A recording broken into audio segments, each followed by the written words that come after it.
제가 지난 주일에 중고동부 설교를 하기 위해서 왔습니다. 그래서 우리 임진옥 장로님 보니까 청년 같아요. 그래서 우리 학생들에게 제가 제 나이가 몇 살로 보이냐 그러니까 우리 학생들이 쉬운 둘로 보인다고 그러길래 그냥 잘 보았다 그러고 말았습니다. 그리고 제가 집에 와서 저희 집사람에게 여보 내가 몇 살로 보여 그러니까 당신은 언제나 내 눈에 청춘같이 보여. 우리 딸이 옆에서 하는 말이 엄마 거짓말 하지 말라 했잖아 그러는 거예요. 그래서 제가 그것은 거짓말이 아니고 엄마의 지혜야 그렇게 말했습니다. 여러분 항상 지혜롭게 말하시기를 바랍니다. 더운 날씨에는 항상 지혜롭게 말을 해야 돼요. 성경에도 그랬죠. 금쟁반에 응구슬 같은 이야기를 하라. 더운 날씨에 지혜롭게 말씀 잘못하면, 지혜롭게 하지 못하면 더 짜증나고 힘듭니다. 그러니까 언제나 여러분 항상 지혜로운 말씀을 하시기를 바랍니다. 오늘 9편 말씀을 준비하면서 우리 주님께서 저에게 이런 은혜를 주셨어요. 다윗의 믿음 갖기를 실험해 보아라. 그래서 제가 이것을 그대로 제목으로 삼았습니다. 다윗의 믿음 갖기를 시험해 보아라 라는 주의 마음을 저에게 주셨어요. 다윗의 믿음 갖기 실험은 다른 것이 아니고 그냥 다윗 따라하기예요. 다윗 따라하기. 다윗이 살았던 그대로, 다윗이 믿었던 그대로 우리가 한치의 망설임 없이 흐트러짐 없이 그냥 따라서 가는 것입니다. 여러분 힘들어도 좀 부담스러워도 이것이 복되다 싶으면 여러분 다윗 따라하기를 실험해 보시기를 바랍니다.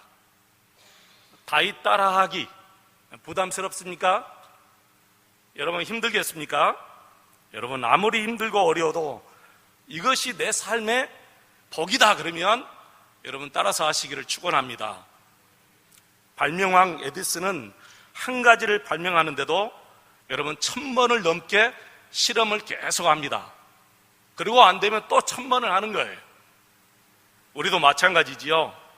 한두 번 했다가 안 되니까 에이 그냥 두자 그게 아니고 계속해서 다윗 따라하기를 실험해 보면 결국에는 다윗의 믿음이 우리의 믿음이 되고 언젠가는 저와 여러분이 다윗의 자리에 앉아 있게 될 줄로 믿습니다.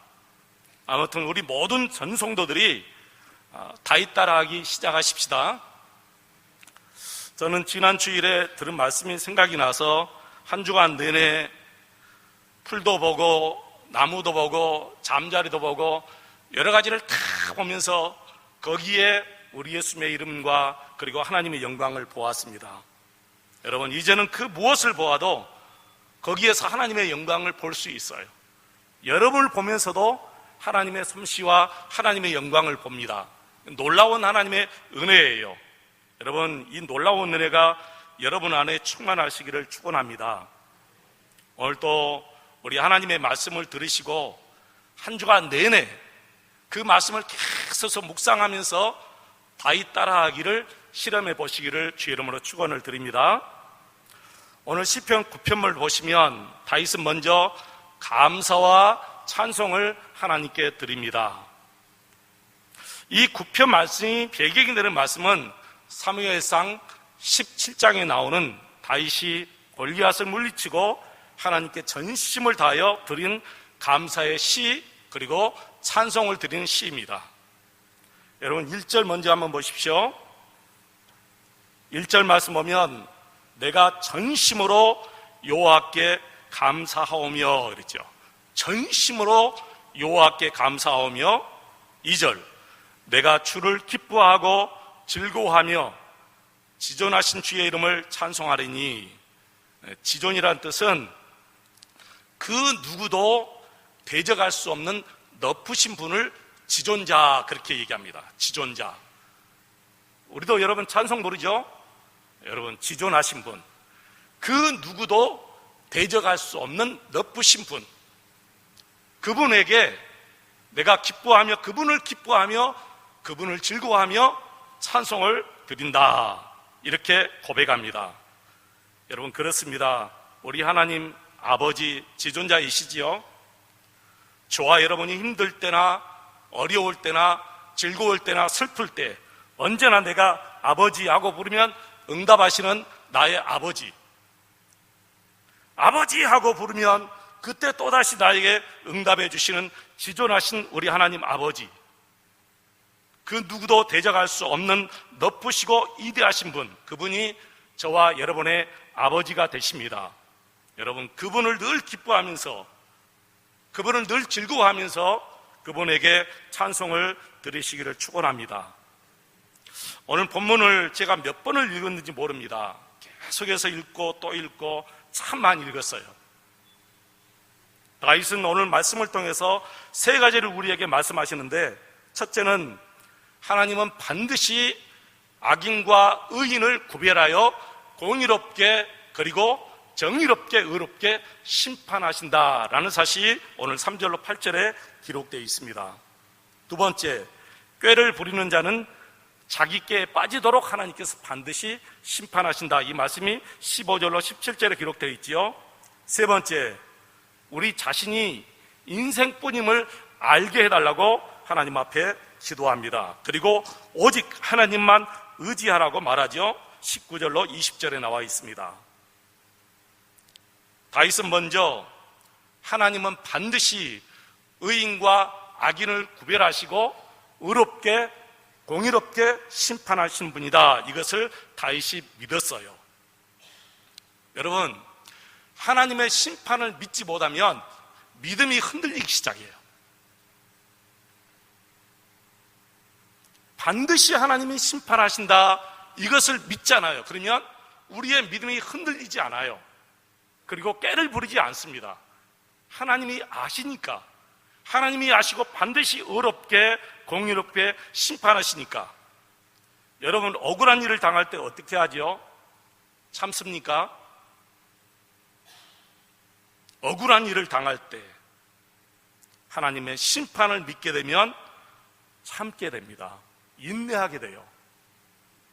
그런데 하나님의 심판을 믿지 못하면 참지 못하고 바로 욱하고 뛰어나오기 시작해요. 아무리 큰 억울한 일을 당해도, 내 마음속에 분노가 일어나도 하나님께서 올바르게 판단해 주신다, 이것을 믿으면 분노가 금방 가라앉게 돼요. 여러분, 다윗은 골리앗 앞에서 마음이 흔들리지 않았습니다. 여유가 있었어요. 여유 있는 척하지 않았어요. 여러분, 다윗이, 그 조그만 다윗이 그 육적 장소 앞에서 여유가 있었어요. 여유 있는 척하지 않았어요. 여유 있는 척하는 것은 꾀를 부리는 거예요. 꾀를 부린다는 것은 자신이 없으니까 꾀를 부려요.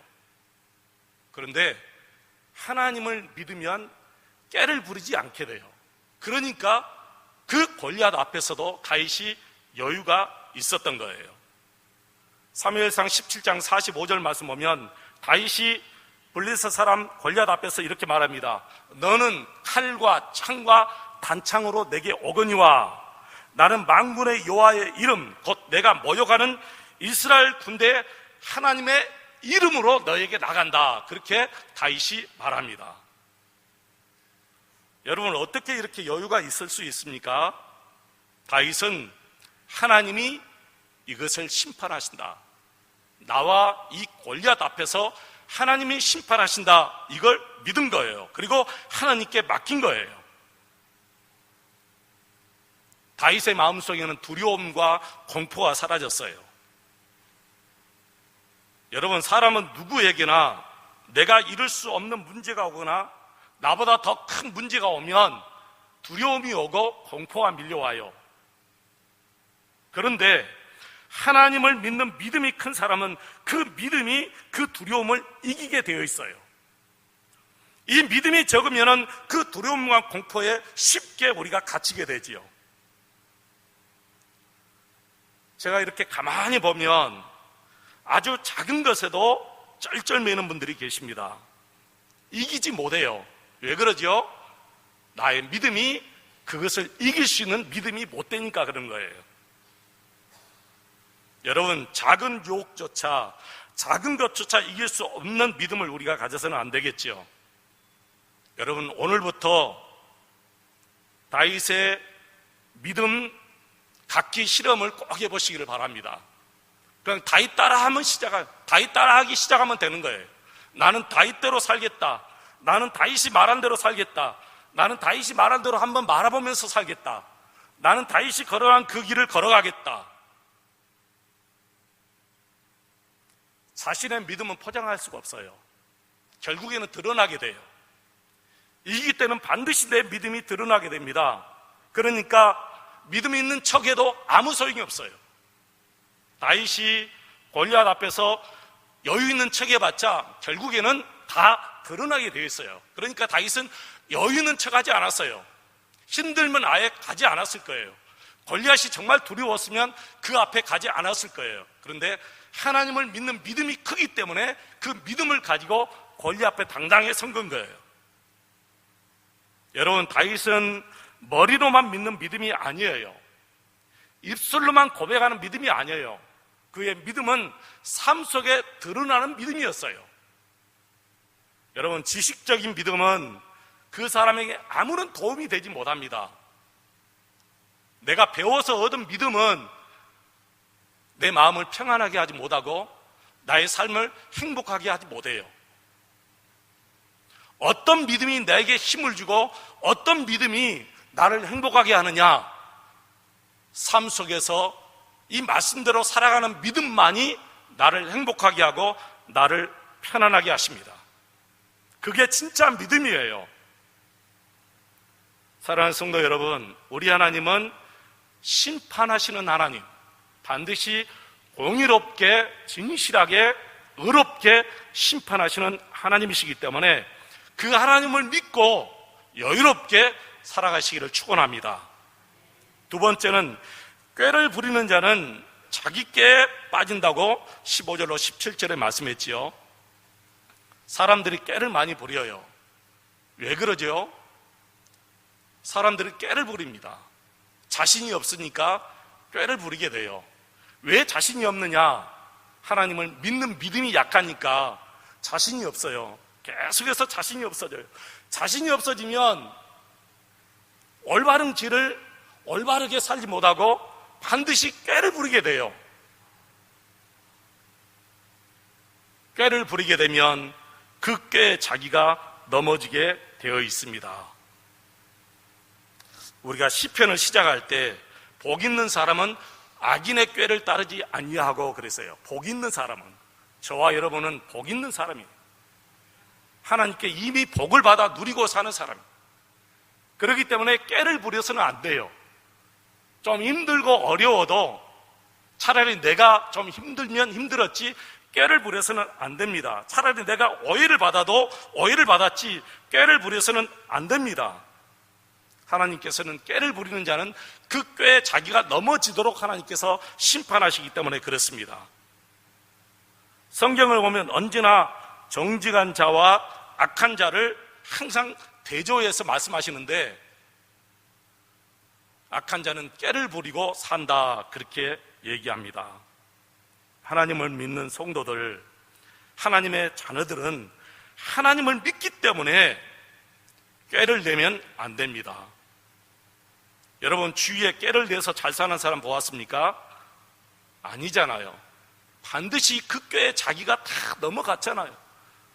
누구라고 말씀드리지 않아도 너무너무 많은 분들이 지금 다 감옥에 있잖아요. 물론 그때 그 어려움은 잠시 모면할 수 있겠지요. 꾀를 부려서 그때 그 어려움을 모면할 수 있겠지만 결국에는 그 꾀에 자기가 다 넘어지고 자기가 판 웅덩이에 자기가 지금 다 빠져 들어갔잖아요. 하나님을 믿는 성도들은 정직하게 살아야 돼요. 바르게 살아야 돼요. 이런 믿음이 없으니까 꾀를 부리게 돼요. 여러분, 다윗을 한번 보세요. 꾀를 부린 적 있어요? 없잖아요.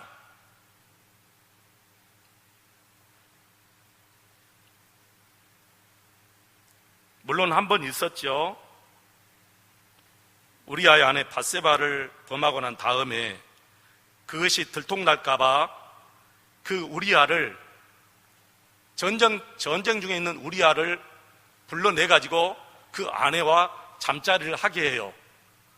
그러면 그 아이가 그 우리아의 아이로 되게 하려고. 그게 깨거든요. 근데 그 깨가 하나님 앞에서는 통하지 않아요. 하나님께서 통하지 않도록 해요. 결국에는 그 깨가 다 드러나잖아요.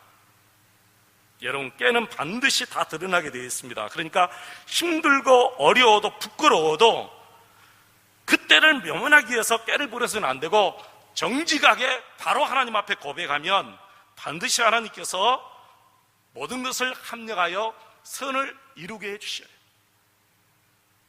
우리는 하나님을 믿어야 됩니다. 여러분, 요셉을 보세요. 요셉의 그 엄청난 어려움 속에서도 한 번도 깨를 부리지 않아요. 자기 길을 정직하게 가요. 진실하게 가요.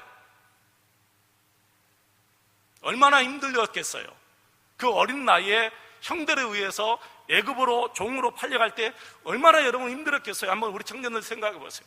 그래도 한 번도 깨를 부리지 않아요. 보디발에 누명을 쓰고 감옥에 들어가도 요셉은 깨를 부리지 않아요. 내가 감옥에 들어가서 자기의 할 일을 그대로 다 행하고 살아요. 힘들고 어려도 여러분 깨를 부려서는 안 됩니다. 근데 요셉의 아버지 야곱은 깨를 부린 적이 있어요. 창세기 32장 말씀을 보시면 깨를 부른 적이 있지요. 형 에서를 만나러 갈 때 심히나 마음이 불안했어요. 형이 400명의 군사를 데리고 자기를 죽이러 온다, 그 소식을 듣고 너무 두려우니까 그 두려움이 자기의 믿음을 이겨버린 거예요. 그러니까 깨를 내요. 한 떼, 두 떼, 세 떼를 만들어 가지고 종들에게 가장 먼저 가장 좋은 염소떼, 가장 좋은 소떼, 가장 좋은 양떼를 다 추려가지고 이것을 가지고 형 만나면 내가 주었다고 얘기해라 하면서 꾀를 부려요. 그 꾀를 부리는데 한 떼, 두 떼, 세 떼를 만들어가지고 형이 이 첫째 떼를 또 물리치면 두 번째 떼가 또 가게 만들어요. 이렇게 선물 공세를 펴는 거예요. 여러분, 하나님 앞에서는 꾀를 부려도 아무 소용이 없습니다. 하나님께서 정리하십니다. 형 에서의 마음도 하나님께서 누그러뜨리시는 거예요. 직장에서도 마찬가지입니다. 상사의 마음을 얻기 위해서 꾀를 부리면 안 됩니다. 기도하면, 내가 정직하게 살면, 내가 바르게 일하면 상사의 마음도 하나님이 움직이시는 거예요. 저는 잠언을 볼 때 정말 놀라운 말씀을 보아요. 왕의 마음이 하나님의 손에 있어요. 왕의 마음이 하나님의 손에 있어요. 그래서 하나님께서 그 왕의 마음을 저수지에 물고 트듯이 쫙 하나님께서 움직이시는 거예요. 물은 물고 트는 대로 흘러가요. 사람의 마음은 하나님이 움직이시는 거예요.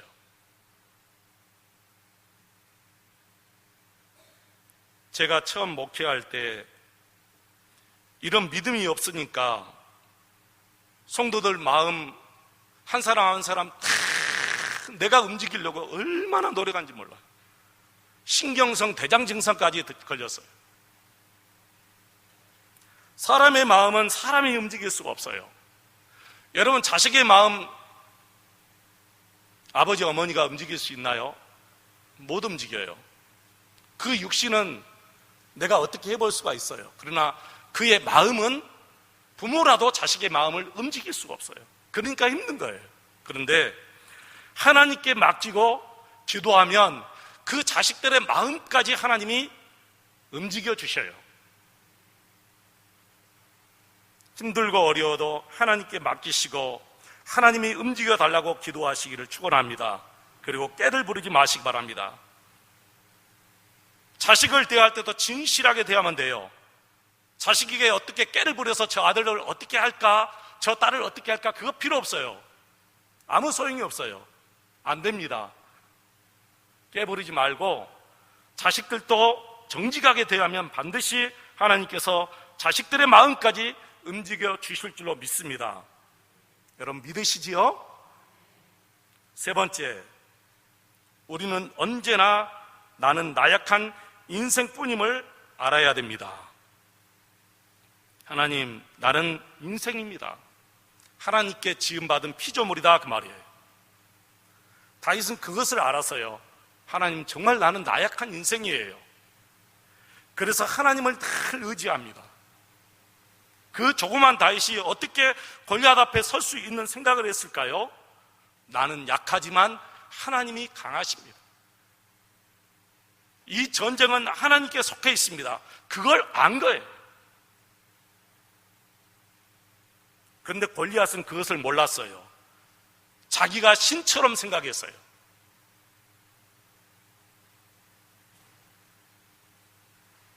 골리앗은 언제나 자기 자신만 믿고 나갔지요.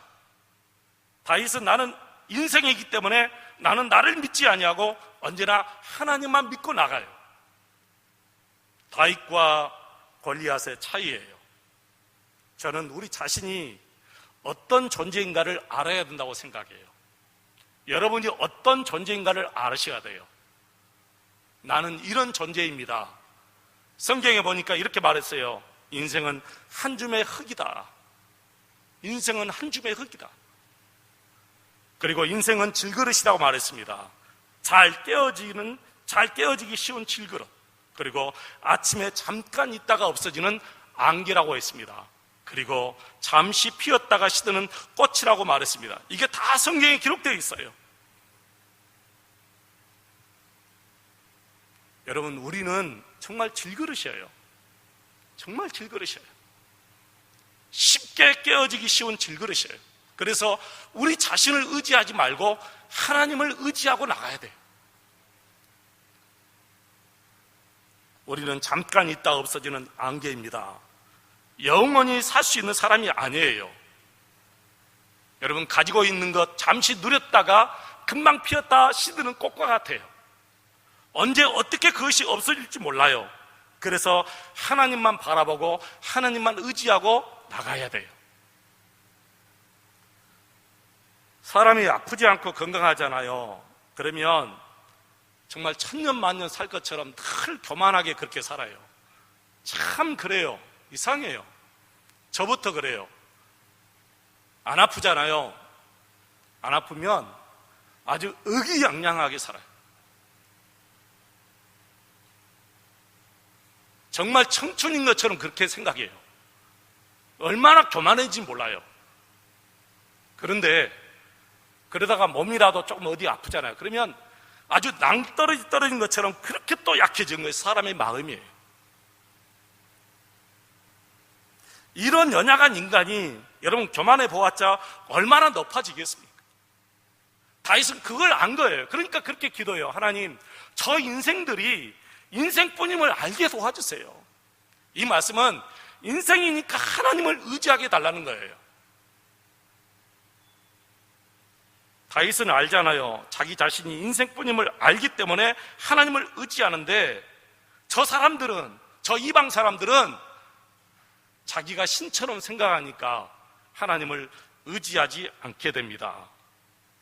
다윗은 자신을 정확하게 보았습니다. 하나님을 의지합니다. 다윗이 왜 이렇게 주님께 대한 확실한 믿음을 소유하고 있었는지 아십니까? 오늘 10절 말씀 보시면 답이 나오죠.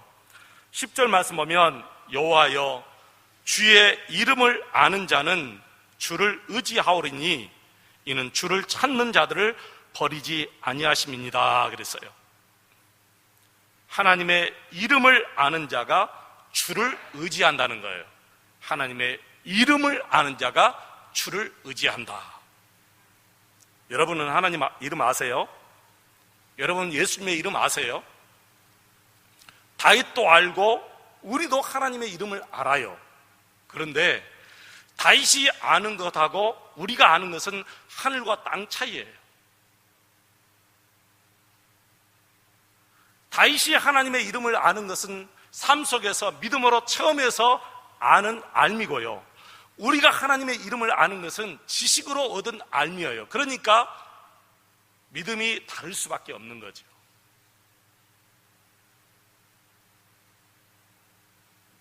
사무엘하 22장에 보면 하나님께서 다윗을 모든 대적의 손과 사울의 손에서 구원하신 날에 다윗이 하나님께 드린 고백의 기도가 기록되어 있습니다. 이렇게 다윗이 고백합니다. 여호와는 나의 반석이시요 여호와는 나의 요새시요 나를 건지시는 자시요 나의 하나님이시요 나의 피할 바위시요 나의 방패시요 나의 구원의 뿌리시요 나의 높은 망대시요 나의 피난처시요 나의 구원자시라 나를 흉악에서 구원하셨도다. 여러분, 이 고백은 다윗이 누구에게 전해 들은 고백이 아니에요. 삶 속에서 하나님을 체험하고 들은 고백이에요.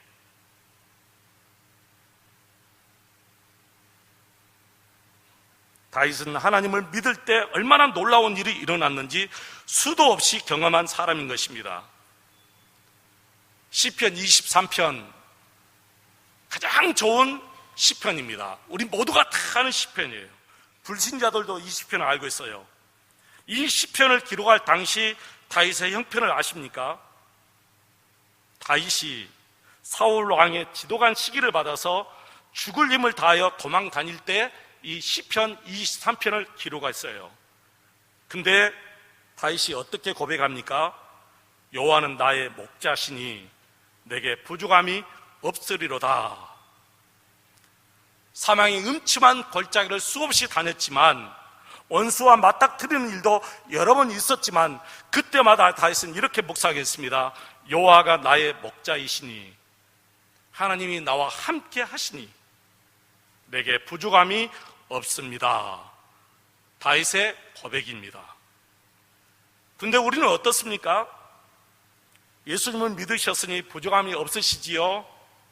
예수 믿으니 행복하지요? 예수님 한 분으로 충분하지요? 하고 물으면 선뜻 대답을 하지 못해요. 아멘을 못합니다. 왜 그러죠? 알고 있는 것하고 삶 속에서 직접 체험해서 하나님의 이름을 체험하는 것하고 너무너무 다르기 때문에 그래요. 우리가 가지고 있는 말씀의 지식은 우리가 배워서 아는 것이고 다윗이 아는 것은 삶 속에서 하나님을 직접 체험하고 얻은 고백입니다. 우리는 예수님의 이름을 압니다. 예수의 이름은 두 가지 뜻이 있어요. 나의 죄에서 나를 구원하신 분이 예수, 그런 뜻입니다. 나의 죄에서 나를 구원해 주시고 저주에서 구원해 주시고 마귀에게서 구원해 주신 예수. 예수 이름 알죠, 다. 그리고 또 한 가지 이름이 있죠. 임마누엘.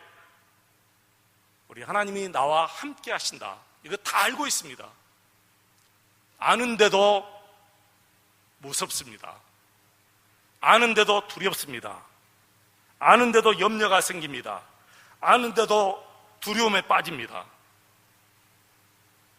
왜 다윗의 믿음과 우리의 믿음이 이렇게 다릅니까? 우리의 믿음은 알고 배워서 지식으로 얻은 믿음이고 다윗의 믿음은 삶 속에서 직접 하나님과 늘 교제하며 얻은 믿음이기 때문에 다를 수밖에 없습니다. 우리 하나님은 지금 내 마음에 계셔요.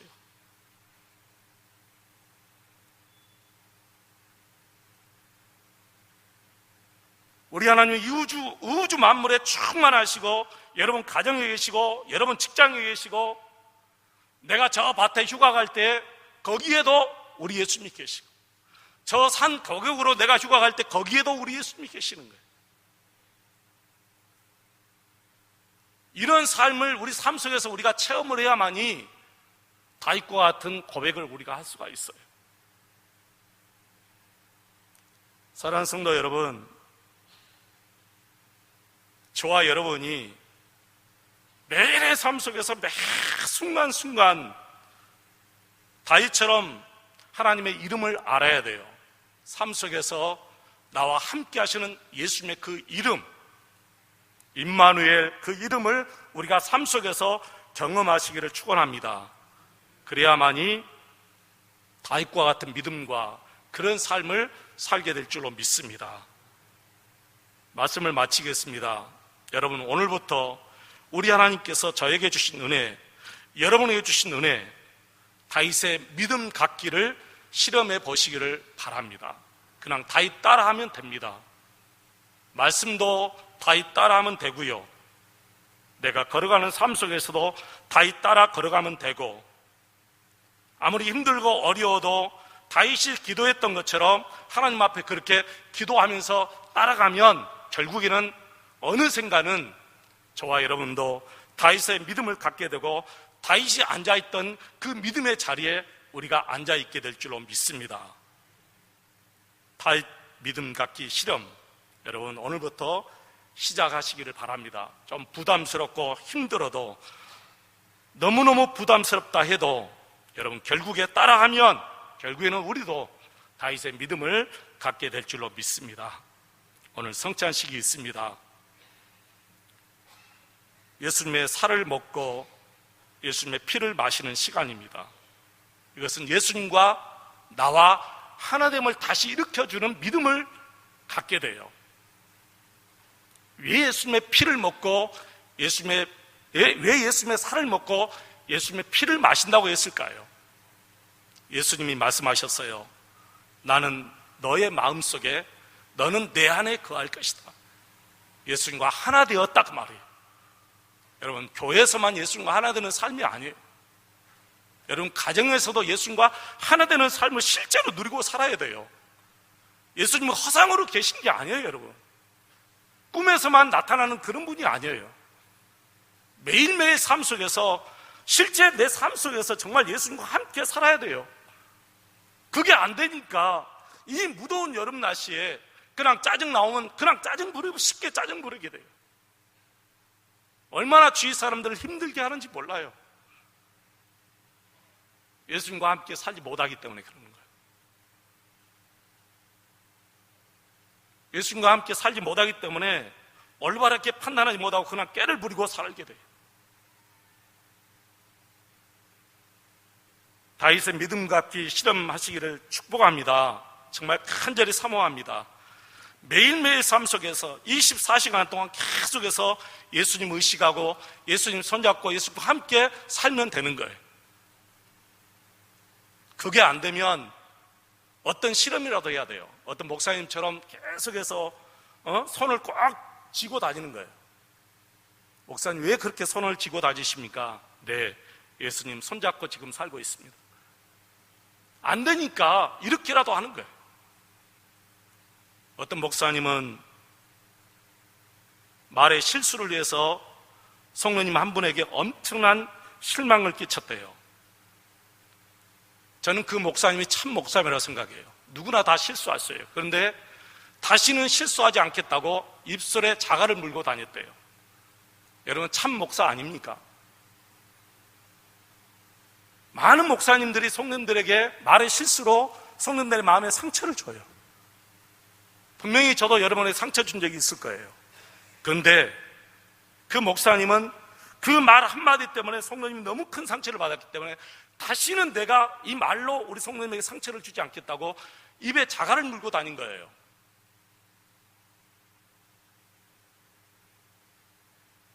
자기 자신을 제어하기 위해서 그렇게 한 거지. 여러분, 예수님이 내 마음에 계십니다. 예수님이 내 마음에 계셔요. 한순간도 이것을 잊지 말고 살아가시기를 축원합니다.